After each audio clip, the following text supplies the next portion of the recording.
Everyone, आज का ये वीडियो बहुत बहुत इंपॉर्टेंट होने वाला है जिसमें हम बैंकिंग के प्रीवियस ईयर क्वेश्चंस करेंगे। हर साल यही क्वेश्चन रिपीट होते हैं, तो इस बार भी इन्हीं में से क्वेश्चंस आएंगे।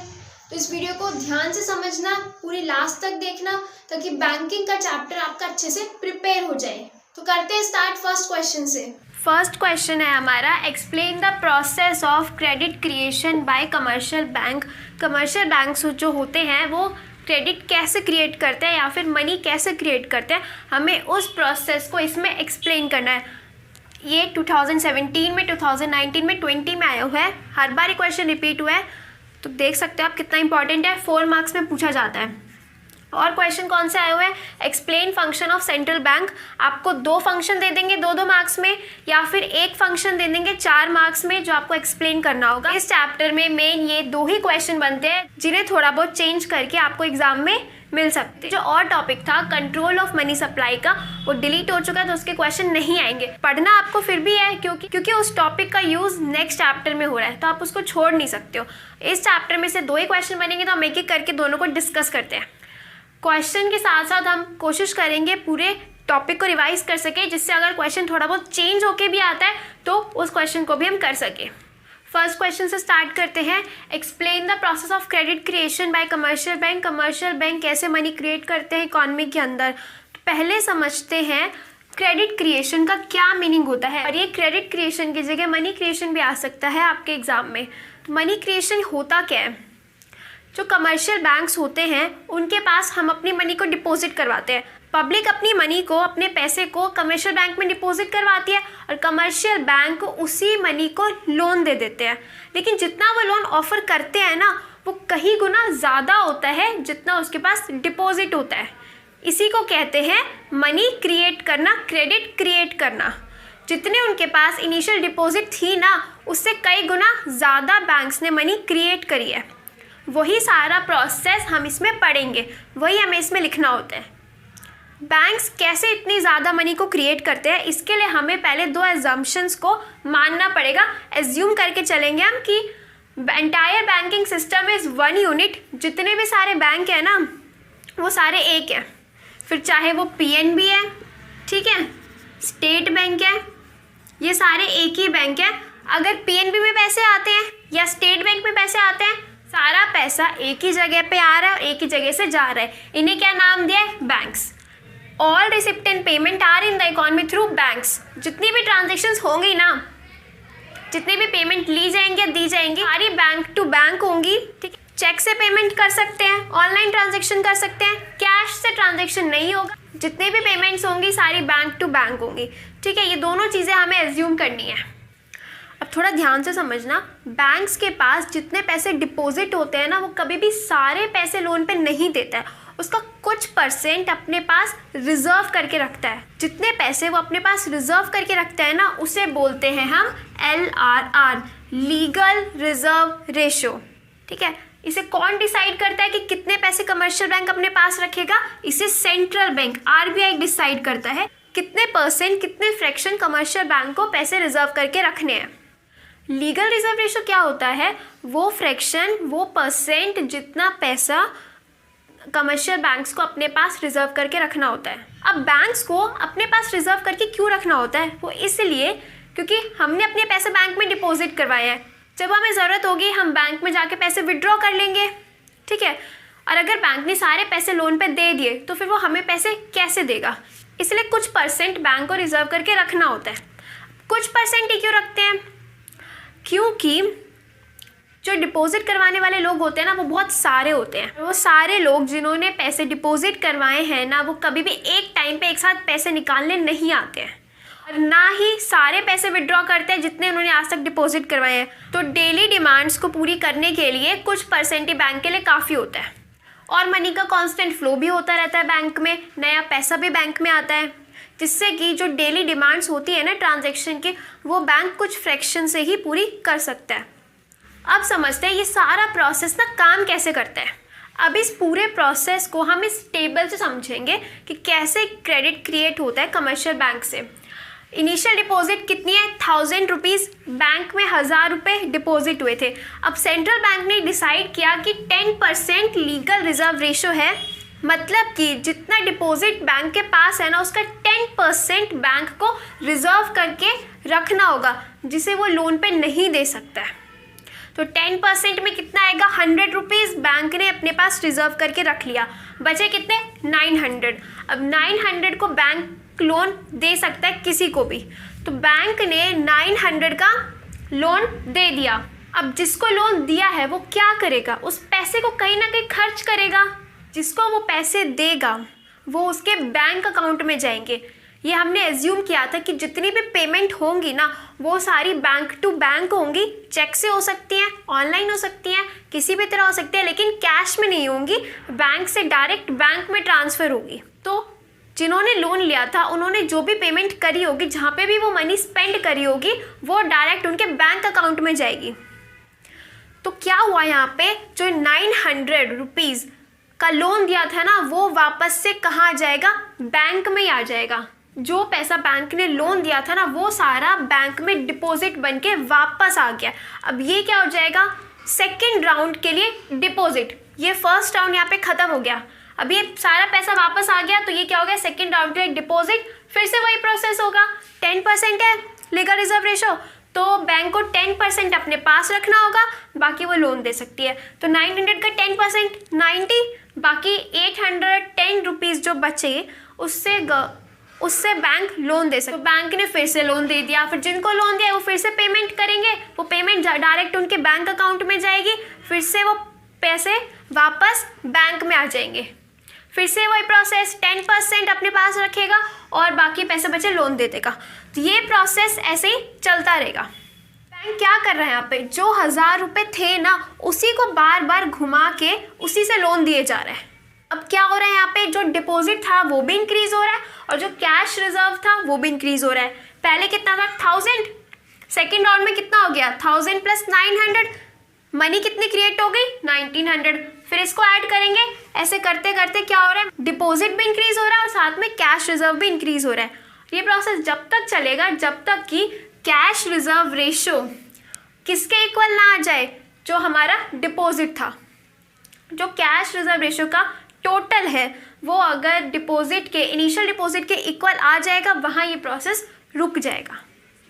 ठीक है, तो बैंक ने कितनी मनी क्रिएट करी है, 1000 रुपीज़ से 10,000 मनी क्रिएट करी है। कितने टाइम्स है ये, 10 टाइम्स। तो ये जो 10 टाइम्स है इसे बोलते हैं money multiplier. Money multiply depend करता है लीगल रिजर्व रेशो पे। अगर लीगल रिजर्व रेशो ज़्यादा होगा तो मनी क्रिएशन, क्रेडिट क्रिएशन कम होगा। ठीक है, और अगर लीगल रिजर्व रेशो कम होगा तो मनी क्रिएशन ज़्यादा होगा। तो इस क्वेश्चन में हमें इतना ही करना है। ठीक है, पूरा प्रोसेस हमने बता दिया। अब चलते हैं नेक्स्ट क्वेश्चन पे। नेक्स्ट क्वेश्चन है हमारा, explain the bank of issue function of central bank. अब सारे क्वेश्चन ऐसे ही आएंगे, जितने भी फंक्शंस होंगे उन सबको हम एक एक करके एक्सप्लेन करेंगे। ठीक है, ये क्वेश्चन 2 मार्क्स में भी पूछ सकते हैं कि आपको 2 फंक्शन दे देंगे 2-2 मार्क्स के, या फिर 4 नंबर में भी पूछ सकते हैं। 2015 में, 16 में, 19 में क्वेश्चन आया हुआ है। तो ये सारे फंक्शंस बहुत इंपॉर्टेंट है, सारे करने, आपको कोई भी नहीं छोड़ना है। तो बैंक ऑफ इशू को करेंसी अथॉरिटी भी बोलते हैं। पहले थोड़ा सा सेंट्रल बैंक को रिवाइज कर लेते हैं। सेंट्रल बैंक हम इंडिया का कौन सा है, आरबीआई, जो कि एपेक्स बॉडी होती है, सुप्रीम लेवल पे होती है। जितने भी हमारे बैंक्स होते हैं उन सबको कंट्रोल करती है, रेगुलेट करती है, और जितना भी एंटायर बैंकिंग सिस्टम है उन सबको कौन डायरेक्ट करता है, आरबीआई। जो मॉनेटरी पॉलिसी होती है हमारी कंट्री की, उसे भी आरबीआई ही चलाता है। अब पढ़ते हैं फंक्शन को। करेंसी अथॉरिटी भी बोलते हैं बैंक ऑफ इशू को। इसमें क्या होता है, जो अथॉरिटी होती है ना करेंसी इशू करने की, सोल अथॉरिटी आरबीआई के पास होती है। पूरे इंडिया में सिर्फ एक आरबीआई ही ऐसा होता है जो कि हमारी करेंसी को इशू कर सकता है, उसके अलावा कोई नहीं कर सकता है, except 1 rupees note and coins, जिसको कौन करता है, मिनिस्ट्री ऑफ फाइनेंस करती है। सोल अथॉरिटी कौन है, आरबीआई। ठीक है, वही करेंसी को इशू कर सकता है। इससे कुछ फ़ायदे भी होते हैं। क्या होता है, यूनिफॉर्मिटी रहती है, सारे जो नोट्स होते हैं सबका कलर सेम होता है, सब पे पिक्चर सेम होती है। अगर कोई 10 लोग करेंसी को इशू करने लगे, कोई साइज़ छोटा बनाएगा, कोई बड़ा बनाएगा, तो यूनिफॉर्मिटी नहीं रहेगी करेंसी की। दूसरा, पब्लिक फेथ। ठीक है, एक पर्सन अगर एक काम को करेगा तो उस पर लोगों को ज़्यादा फेथ रहेगा। भाई अगर 10 लोग उस काम को कर रहे हैं, एक किसी और तरीके से करेगा, दूसरा किसी और तरीके से रहेगा, तो लोगों को उस पर फेथ नहीं रहेगा करेंसी पे। RBI can influence money supply. RBI क्या है, सोल अथॉरिटी है, आरबीआई इशू कर सकता है करेंसी को, तो उसके पास ये पावर आ जाती है कि वो मनी सप्लाई को कंट्रोल कर सकता है। इकोनॉमी में पैसा ज़्यादा करना है या कम करना है, ये पावर किसके पास आ जाती है, सिर्फ आरबीआई के पास। ठीक है, तो ये था हमारा फर्स्ट फंक्शन। अब नेक्स्ट करते हैं। नेक्स्ट फंक्शन हमें दे रखा है बैंकर्स टू द गवर्नमेंट, जिसको हमें एक्सप्लेन करना है। जैसे हमारे लिए कमर्शियल बैंक होते हैं ना, वैसे ही सेंट्रल बैंक यानी कि आरबीआई गवर्नमेंट के लिए काम करता है। सेंट्रल बैंक 3 रोल प्ले करता है गवर्नमेंट के लिए। पहला होता है बैंकर, एजेंट और advisor. As a banker RBI क्या करता है, जो करंट अकाउंट होता है गवर्नमेंट का उसे मेंटेन करके रखता है। जितनी भी पेमेंट्स एक्सेप्ट करनी होती है, लेनी होती है और देनी होती है ना गवर्नमेंट के बिहाफ पे, कौन लेता है, आरबीआई लेता है उसे। और अगर गवर्नमेंट को लोन चाहिए, उसके एक्सपेंडिचर ज़्यादा है, गवर्नमेंट के रेवेन्यू कम है, तो गवर्नमेंट को लोन चाहिए होगा तो वो किससे ले सकता है, आरबीआई से ले सकता है। गवर्नमेंट अपनी सिक्योरिटीज़ को सेल करके आरबीआई से लोन ले सकता है। दूसरा है agent, responsibility of managing public debit. जो कर्ज होता है उसको मैनेज करने की रिस्पॉन्सिबिलिटी भी आरबीआई के ऊपर होती है। नेक्स्ट है एडवाइज़र। एज अ एडवाइज़र भी सेंट्रल बैंक काम करता है गवर्नमेंट के लिए। जितने भी इकोनॉमी के मैटर्स होते हैं, जैसे कि 5 ईयर प्लान बनाना हो गया, फाइनेंशियल और मॉनिटरी मैटर्स होते हैं, पैसे से रिलेटेड मैटर्स होते हैं, जैसे कि बैलेंस ऑफ पेमेंट या फिर कोई इकोनॉमिक सिचुएशन है, रिसेशन की, डिप्रेशन की, तो उस टाइम पे सेंट्रल बैंक गवर्नमेंट को एडवाइस करता है। समझ आ गया, क्लियर हो गया। ये फंक्शन सारे बहुत इंपॉर्टेंट है करने, इनमें से एक भी फंक्शन आप नहीं छोड़ सकते हैं। जितने भी मैक्रो इकोनॉमिक्स के इंपॉर्टेंट टॉपिक्स हैं ना, उनकी चैप्टर वाइज वीडियो मैंने बना रखी है, आप उसको देख सकते हो, जिसका लिंक डिस्क्रिप्शन बॉक्स में आपको मिल जाएगा। नेक्स्ट क्वेश्चन है हमारा, explain the banker bank function of the central bank. जो काम कमर्शियल बैंक हमारे लिए करता है वही काम सेंट्रल बैंक कमर्शियल बैंक के लिए करते हैं। जो कमर्शियल बैंक होते हैं ना, वो डिपॉजिट करवा सकते हैं सेंट्रल बैंक में और उनसे लोन भी ले सकते हैं। यानी कि सेंट्रल बैंक कमर्शियल बैंक से एक्सेप्ट भी करता है डिपॉजिट और उनको लोन्स भी देता है जब भी उनको ज़रूरत होती है। कस्टोडियन ऑफ कैश रिजर्व्स, इसमें क्या होता है, जो कमर्शियल बैंक होते हैं ना, उनके पास जितना भी डिपॉजिट आता है उसका कुछ फ्रैक्शन, कुछ परसेंट कमर्शियल बैंक को आरबीआई के पास रिजर्व करके रखना पड़ता है। उसको बोलते हैं custodian of cash reserves. Required to keep a certain proportion of that deposit, जिसको हम बोलते हैं सीआरआर एंड एसएलआर, जो कि कौन डिसाइड करता है, सेंट्रल बैंक ही डिसाइड करता है कि कितना उन्हें रिजर्व करके रखना है। कुछ बैंक अपने पास रखते हैं कमर्शियल बैंक, कुछ आरबीआई के पास रखते हैं। तो आरबीआई क्या होता है, उनके कैश रिजर्व का कस्टोडियन। उनकी कस्टडी कैश रिजर्व की किसके पास होती है, आरबीआई के पास। अब हमारी कंट्री में कितने सारे बैंक्स हैं, बहुत सारे बैंक्स हैं कमर्शियल बैंक, वो ढंग से काम कर रहे हैं, नहीं कर रहे हैं, प्रॉपर फंक्शनिंग चल रही है, नहीं चल रही है, सारे रूल्स को रेगुलेशंस को फॉलो कर रहे हैं, नहीं कर रहे हैं, तो इनको देखने के लिए कोई सुपरवाइजर होना चाहिए। अब इस सुपरवाइजरी रोल को भी कौन प्ले करता है, आरबीआई ही प्ले करता है। आरबीआई ये सुपरवाइज करता है कि जितने भी कमर्शियल बैंक हैं वो सारी रेगुलेशन को फॉलो कर रहे हैं, नहीं कर रहे हैं। जितनी भी रेगुलेशंस होती हैं, जैसे कि रिलेटेड टू लाइसेंसिंग या फिर branch expansion, liquidity of assets, जितनी भी रेगुलेशंस होती हैं उनको प्रॉपर फॉलो कर रहे हैं, नहीं कर रहे हैं, इन सबको आरबीआई रेगुलेट करता है, सुपरवाइज करता है। नेक्स्ट फंक्शन है लेंडर ऑफ लास्ट रिसॉर्ट। इसमें क्या होता है, जब कमर्शियल बैंक फेल हो जाते हैं, उनके पास पैसे नहीं होते हैं, ठीक है, जितनी उनकी रिक्वायरमेंट्स होती है उतने फंड्स उनके पास होते नहीं हैं, तो वो क्या करते हैं, पहले तो किसी और बैंक से कोशिश करते हैं कि वहाँ से उन्हें फ़ंड्स मिल जाए या कहीं और से उन्हें फ़ंड्स मिल जाए। लेकिन जब कहीं से भी उन्हें फ़ंड्स नहीं मिलता है तब वो जाते हैं सेंट्रल बैंक के पास, क्योंकि सेंट्रल बैंक के पास उन्होंने कुछ रिजर्व करके भी तो रखवाया होता है। फिर सेंट्रल बैंक उन्हें लोन देता है जिससे वो अपनी रिक्वायरमेंट्स को फुलफ़िल करते हैं। तो सेंट्रल बैंक लोन प्रोवाइड करता है कमर्शियल बैंक को जब उन्हें कहीं और से लोन नहीं मिलता है। आरबीआई के कुछ 2-3 फंक्शंस और होते हैं, इनके क्वेश्चंस तो नहीं आए हैं बट हम इनको भी रिवाइज कर लेते हैं। फर्स्ट है custodian of foreign exchange reserve. इसमें क्या होता है, जो आरबीआई होता है वो फॉरेन करेंसी को अपने पास रिजर्व करके रखता है। सिर्फ एक आरबीआई के पास ये अथॉरिटी होती है फॉरेन करेंसी को रिजर्व करके रखने की। आरबीआई के अलावा किसी और के पास ये अथॉरिटी नहीं होती है फॉरेन एक्सचेंज को रिजर्व करके रखने की। आरबीआई इसको फॉरेन एक्सचेंज रेट को स्टेबल करने में यूज़ करता है। जब भी फॉरेन एक्सचेंज रेट स्टेबल करना होता है, आरबीआई या तो फॉरेन करेंसी को इंटरनेशनल मार्केट में सेल कर देगा या फिर परचेज कर लेता है। सेकंड होता है क्लियरिंग हाउस। इसमें क्या होता है, जो कमर्शियल बैंक्स होते हैं ना, उसमें जब एक दूसरे के अगेंस्ट कुछ क्लेम्स होते हैं, जैसे कि बैंक ए है, ठीक है, बैंक ए को बी को कुछ मनी देनी है, ठीक है, इसने बोरो किए थे तो कुछ मनी देनी है, और बैंक बी को भी, तो इन दोनों को एक दूसरे के अगेंस्ट जितने भी क्लेम्स है ना, वो सारे आरबीआई सेटल कर देगा, क्योंकि दोनों ने कैश रिजर्व आरबीआई के पास रखा हुआ है। तो आरबीआई क्या करेगा, दोनों के अकाउंट में क्रेडिट और डेबिट करके दोनों के क्लेम्स को क्लियर कर देगा। इसी को बोलते हैं क्लियर हाउसिंग। नेक्स्ट है credit control. RBI money supply को कंट्रोल करता है। कुछ इंस्ट्रूमेंट होते हैं, bank rate, repo rate, CRR, SLR, अभी हम इनको डिटेल में नहीं पढ़ेंगे, अभी सिर्फ हम ये पढ़ेंगे क्रेडिट कंट्रोल में क्या होता है। जब इन्फ्लेशन की सिचुएशन होती है, मनी सप्लाई डिक्रीज़ करनी होती है, तो आरबीआई इन सब इंस्ट्रूमेंट को इंक्रीज़ कर देता है, जिससे कि मार्केट में पैसा कम जाता है। और अगर डिफ्लेशन की सिचुएशन होती है तो मनी सप्लाई इंक्रीज़ करनी होती है, जिसके लिए CRR हो गया, बैंक रेट हो गया, इनको कम कर देता है। तो ये सारे आरबीआई के फंक्शंस हैं जो कि बहुत इंपॉर्टेंट है, इसमें से कोई भी क्वेश्चन आ सकता है। नेक्स्ट क्वेश्चन है व्हाट आर प्राइमरी डिपॉजिट, जो कि बहुत बार आया हुआ है 1 मार्क्स में कि प्राइमरी डिपॉजिट क्या होता है।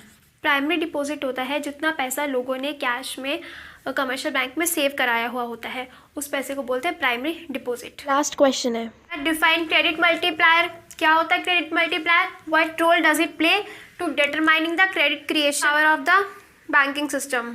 जो क्रेडिट मल्टीप्लायर होता है ना, उसका क्या इफेक्ट होता है क्रेडिट क्रिएशन पे, उसका क्या रोल होता है, ये हमें एग्जाम्पल से बताना है। मनी मल्टीप्लायर एक नंबर होता है जो कि ये बताता है कि कैश रिजर्व की कितने गुना मनी क्रिएट होगी इकॉनमी में। It refers to the number of times कि कितने गुना मनी क्रिएट होगी। जितना भी कमर्शियल बैंक ने कैश रिजर्व करके रखा है ना, उसके कितने गुना मनी क्रिएट होगी, वो हमें ये बताता है क्रेडिट मल्टीप्लायर। हमें ये क्या बताना है इसमें कि इसका क्या रोल होगा। क्रेडिट मल्टीप्लायर क्रेडिट क्रिएशन को इफेक्ट करता है, मतलब कि मनी सप्लाई को इफेक्ट करता है। इसको एग्जाम्पल से समझते हैं। ये फॉर्मूला होता है क्रेडिट मल्टीप्लायर का, के से हम डिनोट करते हैं 1 में LRR लीगल रिजर्व रेशो। मान लेते हैं आरबीआई ने सेट कर रखा है कितनी है 2%, ठीक है, तो पहले हम निकालते हैं क्रेडिट मल्टीप्लायर कितना आएगा 1/2 इंटू में 100 परसेंटेज था, परसेंटेज को हटाया 100 आ गया, कितना आया 50, यानी जितना भी कमर्शियल बैंक ने रिजर्व करके रखा है ना पैसा, उसका 50 टाइम्स वो क्रिएट कर सकती है मनी। अब अगर लीगल रिजर्व रेशो इंक्रीज हो जाए, कितना हो जाए 4%, तो इसका क्या इफेक्ट होगा देखते हैं। 1/4 इंटू में 100 कितना आ गया 25, कम हो गया ये, तो क्रेडिट मल्टीप्लायर कम हो गया। अगर क्रेडिट मल्टीप्लायर कम हुआ है ना, तो इसका मतलब मनी क्रिएशन भी, क्रेडिट क्रिएशन भी कम हो जाएगा।